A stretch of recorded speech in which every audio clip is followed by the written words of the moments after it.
We're in the RV. We're Floridians.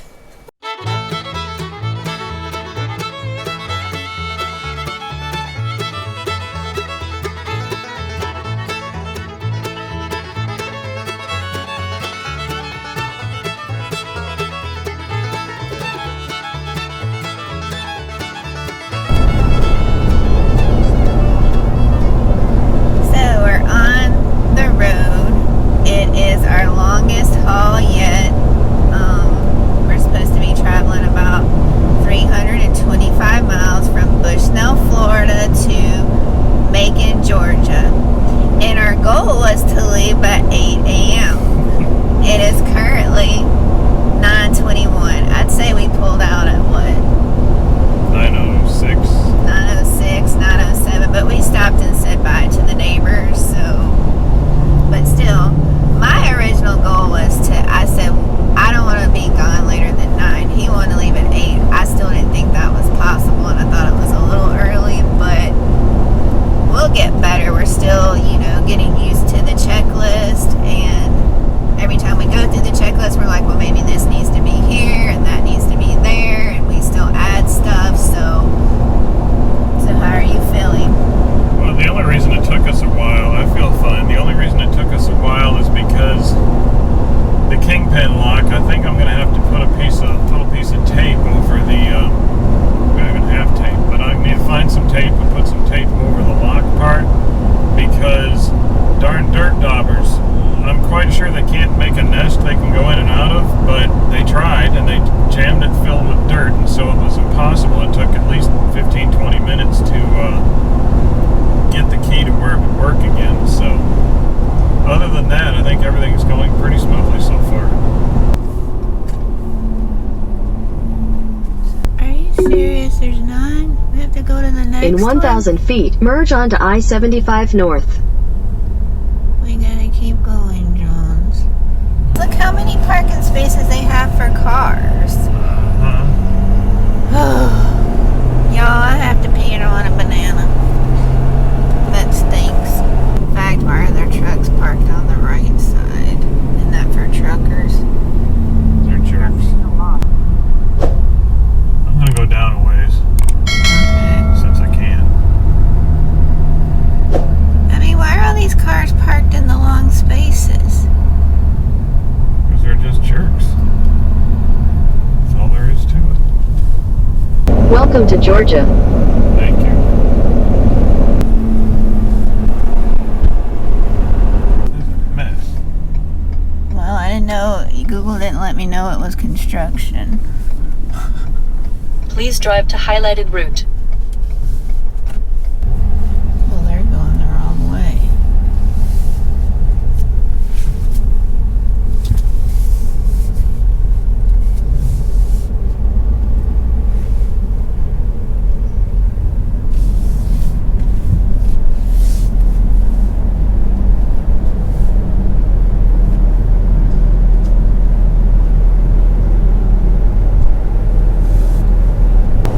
So we have two systems going. We have Garmin on top and we have our Google Maps. The reason we're running Google Maps too is because we're more used to Google, but they also tell you about obstructions up ahead and maybe delay in traffic. We're not familiar with Garmin yet, if what kind of alerts Garmin tells you, so we're just running both. But another reason we like Garmin is because it has the trailer height and length in it, so we don't have to go on anything bad.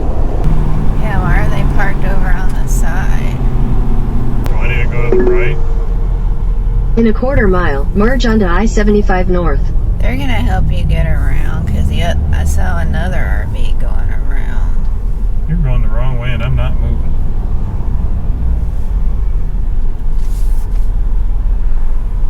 Which way do I go? To the right? Can you get to the right? Yeah. Or can you squeeze by there?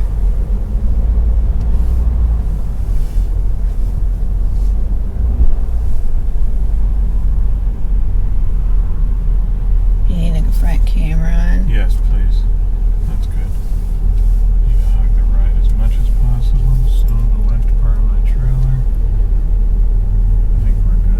Look, all the cars are coming this way too, so we got here at a good time.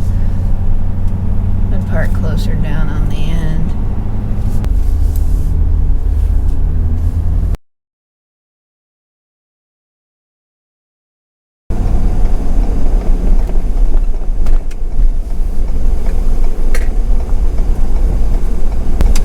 That's a nice house.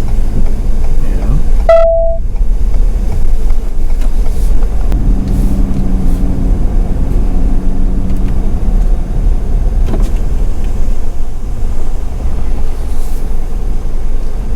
In 1/2 mile, turn right. Hello.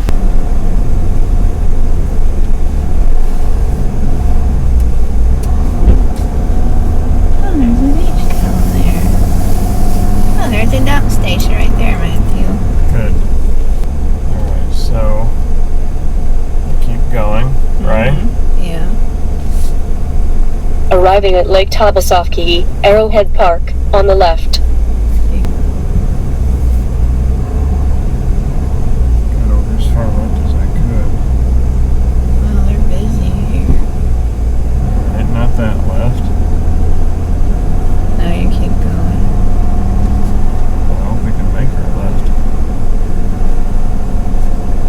They won't be busy after tomorrow, so not this one either, No. right?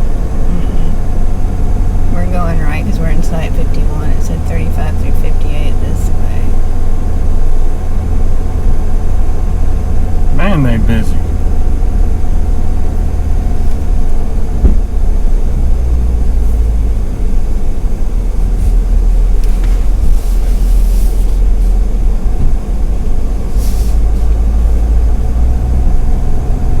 Never get a water site because you are gonna, at least not, don't arrive on the weekend because you're gonna be busy.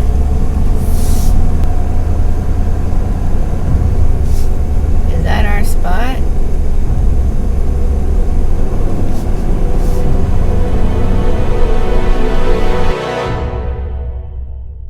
Yeah.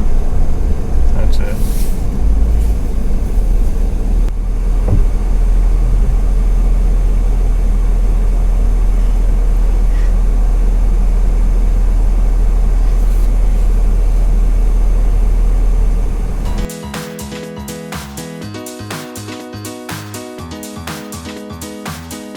I don't know if you can see it, but there's tents behind us. This is our view. They have some sites that are tent sites.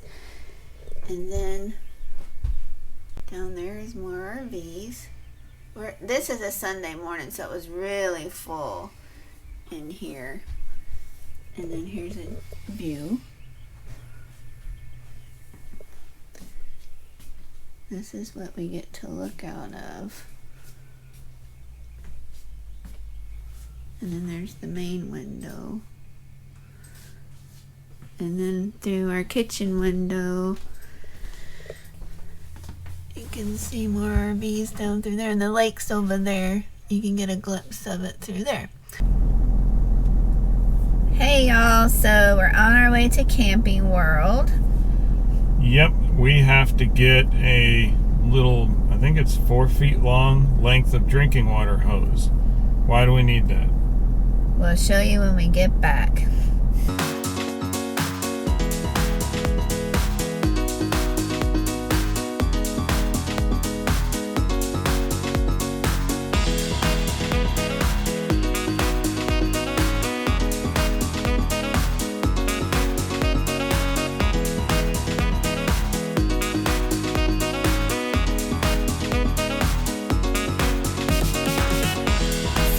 We just went into Camping World, and it's the Camping World in Macon, Georgia. And I don't know if we explained in the previous video, we are staying at Arrowhead Park in Lake Tobesofkee. Yeah, what he said.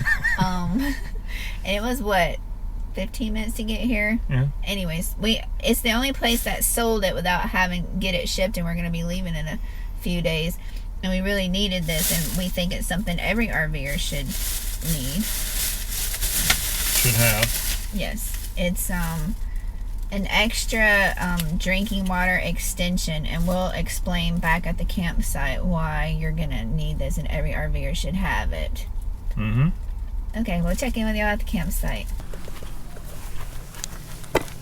It's where the water turns on. You nearly have to dig a hole to do it. There. And explain why we got that extra part real quick. We got the extra hose length because there's not enough room for a filter in here with your pressure regulator, so it has to go underneath. And the reason, and you can't put the filter here because it, with the elbow, because it hits, right? Because if you went straight out and took the elbow off, then it would strain this connection.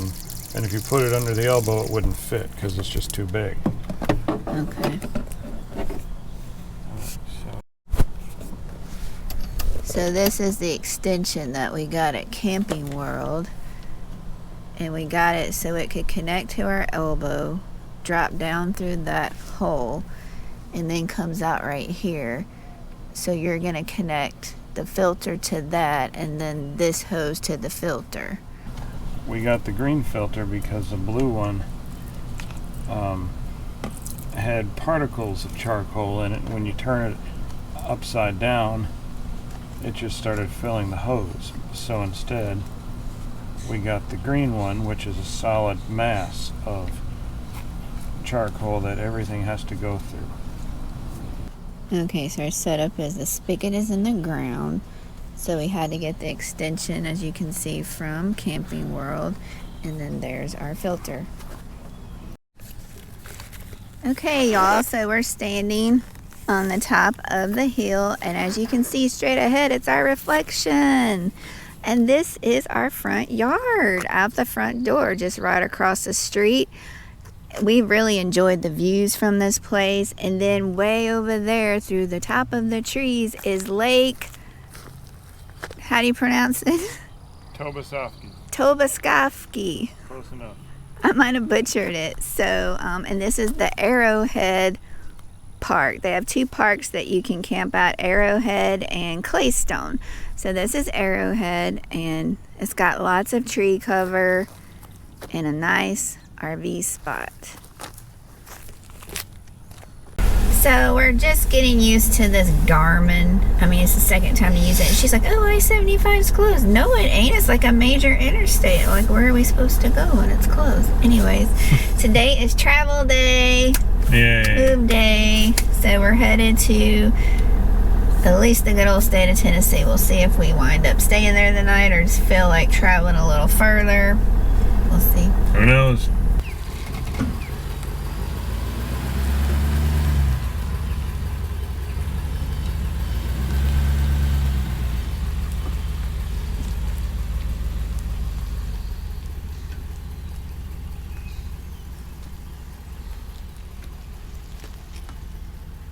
You're past the trees. All I'm worried about is the smoke. Yeah, I can see it. You got like a foot, no, 2 feet. You're completely clear.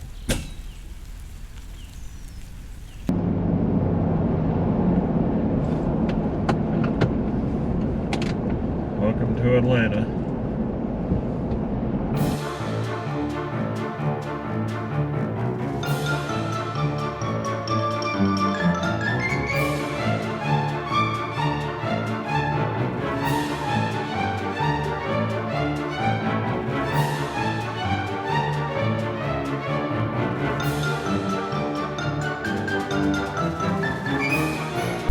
So this is traffic going into Chattanooga. We are not to the Tennessee border yet, but they say we're in a 10-minute slowdown. So why is traffic into Chattanooga so bad? Is it because everybody's headed to the mountains? Is it normally like this? Is this unusual? Leave us a comment and let us know. Tennessee traffic, y'all. So how do you like being in the traffic? I hate traffic. I love Tennessee. I hate traffic. They said this is a 10-minute slowdown. I think they underestimated that. I hear sirens. Well, I can't go anywhere. He's on the shoulder. Maybe it was just an accident. Maybe it's normally not like this. I wonder if the Welcome Center is just beyond this. Let me pull it up on my phone and see. Because it's a mile to the split, and I think the Welcome Center is like half a mile before the split. We're at a Tennessee Rest Welcome Center, and this is our view. There's a squirrel down here. Let me move the camera so y'all can see the squirrel. Uh-oh, he's camera shy. Wait, he's cut. Can y'all see him? He's like, he just keeps circling us like he's gonna get some food.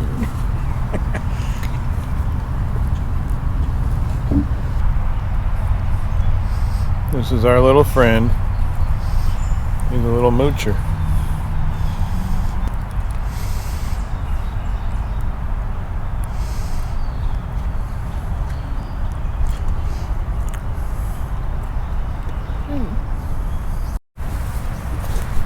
This is the Tennessee Welcome Center off of I-24, and they have parallel parking. And then they got a big cow over there. I don't know if you can see it, but there we are, the reflection in our truck. And so they got picnic tables. You can even eat. And look at the water and the mountains. They've got more picnic tables. It's a really pretty rest area. I think this is the prettiest rest area as far as scenery that we've been to.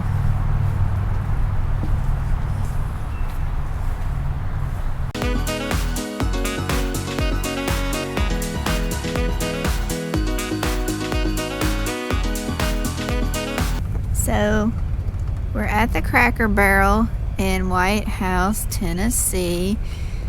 Look how much room there was. We were able to park in the back, and we got here at almost 4:30 local time, and we backed it into almost that back corner, and Matthew's got it turned where we can still leave. I mean, we're going to be leaving on a Sunday morning, hopefully before the Sunday lunch crowd comes, but there's still spaces on the side over there in front, and there's all 3 RV spaces are still here, and we still have room to put the stairs out for us to go in tonight.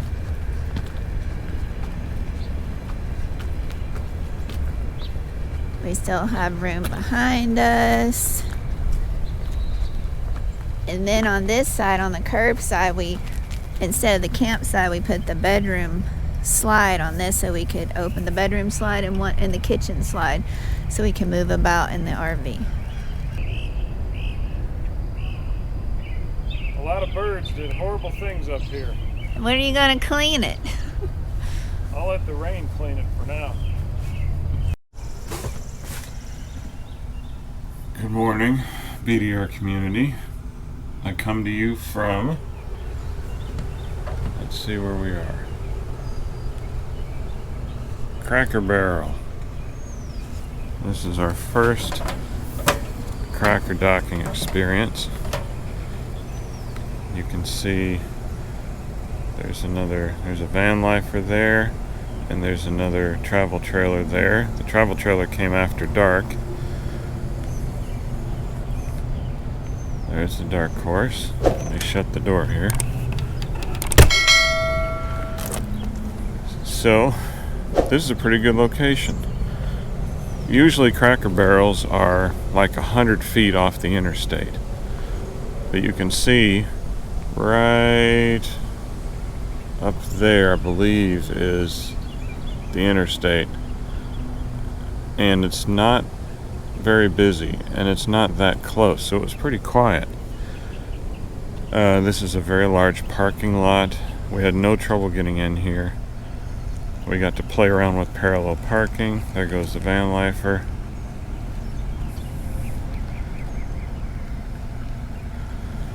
Very good experience.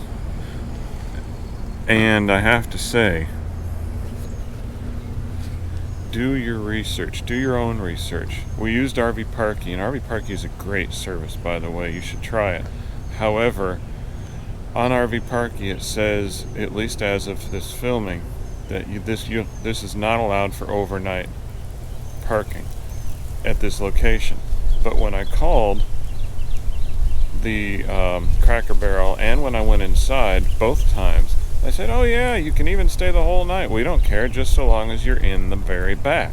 Well, that's where we went, was the very back. So just because something says something on a website doesn't mean it's true. You should always double check. I looked at the reviews. Actually, Sean looked at the reviews and then showed me. And the reviews were pretty recent, as of 2020 and some in 2021, where people talked about how nice it was to stay overnight here. So just do your homework.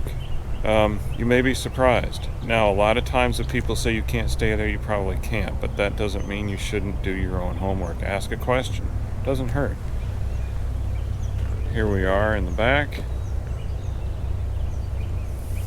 And we had a great supper last night. It wasn't too busy. We're in White House, Tennessee. It's a nice little town. They get a fair amount of traffic, but not too busy. Not as busy as like when we lived in Pearl, Mississippi. That Cracker Barrel would have been jumping. This one was pleasantly moderate. So from my perspective, I'm sure they would love for it to be a lot more busy than it was, but it's a great temperature. I think it's going to be in the 70s today, maybe in the 60s here. I don't know. I think we're going to Indiana today, and I think it's going to be in the upper 50s there. I don't know. We wanted to escape the heat of Florida. We rode out Florida, the end of the peak season in Florida, and when it started getting hot, we started getting going. But now it's going to be cold, at least cold for us. So we're going to go in when they open up here in a little bit and have breakfast. I'm going to reposition, actually, the truck. If you can see here, my failure last night was I parked like this, thinking that we would be able to get up before anybody else, and we did. But a better strategy, I remember seeing Long Honeymoon said, if you park in a parking lot, maybe don't do this. Have your front end, at least I'm taking up half that space, but have the front end somewhat situated so you can leave at any time if some jerk happens to park right in front of you. So what I'm going to do is, Sean's in there getting ready, I'm going to take this and I'm going to sort of move it up so the front end is right here at the entrance to the space, and that way anybody can park in any of these spaces here and we can still pull out and leave. And we did at least situate it to where we got a straight shot to the exit. Something I firmly believe in is you should always park when you have a trailer of any kind. It's just me trying to be prepared. You should always park in a way where you're ready to leave. And we are kind of ready to leave, but my failure again was I was just perfectly straight in that space. I should have been nosed out towards the exit. So we'll fix that. You live, you learn. Sometimes you don't even take your own advice. I'm just ready for a good breakfast and more biscuits. I love their biscuits.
Big billy goat. Oh, there's the horse. Hey, are you a sweetie? The horse is like, I'm not going out. What's your name? What do you think about RVing?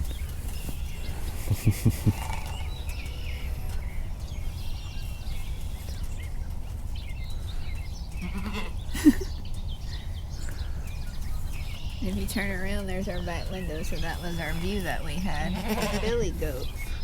We are at West Wind Farm and Fiber in Indiana, Yorktown, Indiana. You can find this on Harvest Host exclusively. Harvest Host is well worth it. You find great places like this. They also have alpacas, they have bunny rabbits, they have chickens, they have a bunch of little goats and sheep,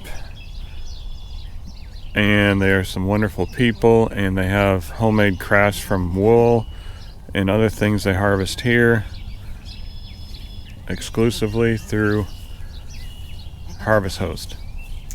And if you're the only RVer, they let your slides out. They say they can fit like, what, 4 RVs here? 4 or 5? Yeah,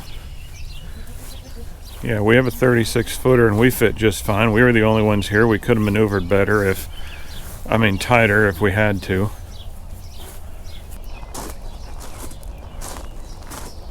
See, there's West Wind Farm. Oh, it's alpacas.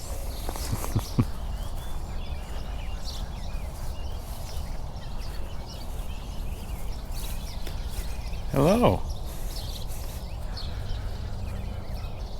They got 2 more juveniles over there.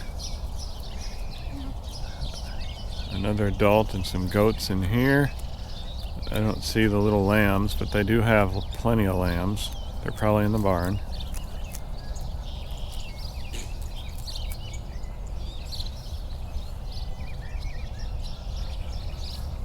And they own some property across the street as well. There's their chicken pen. And the roosters woke us up this morning. Yes, however, we slept. How well did we sleep? Very well. It was a very nice, quiet place. And then as it got closer to 6, you could slowly hear the rooster. Yeah, but we slept no problems. This was a very nice, good place to stay. And facing straight ahead is the exit. You'll probably Yeah. want to That- come in the entrance. They have entrance and exit marked. However, doing things as we usually do, we were a little backwards and we came in the exit, which is nice and wide. And now we have to leave out the entrance, which may be a little more of a challenge, but hopefully not a problem.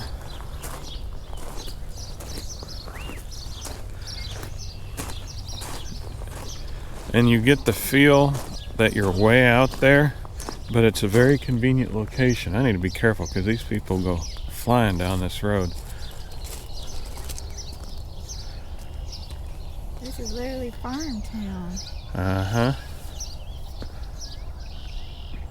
There's Sean.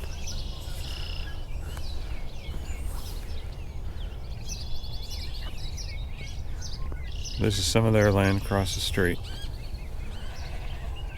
Alright, it's cold out. We're in our RV with our winter jackets on, and we're Floridians. We're not used to this. We came from like 90-degree weather, and now it's like It's going to be 34 degrees tonight. it's 43 outside, but it feels like 35, and the wind is what, 15 miles per hour right now? Uh-huh. It's cold. We're at a Harvest Host. We wanted to go enjoy it, and yeah, so that's where we are, sitting in the dark in our RV. We'll get better at this. I just don't want to run out of electricity and propane, and we don't have too much of either. Try RVing, they said. It'll be fun, they said. Go up north, they said. Yeah, don't go up north until it's June. Then you might be safe. Bye.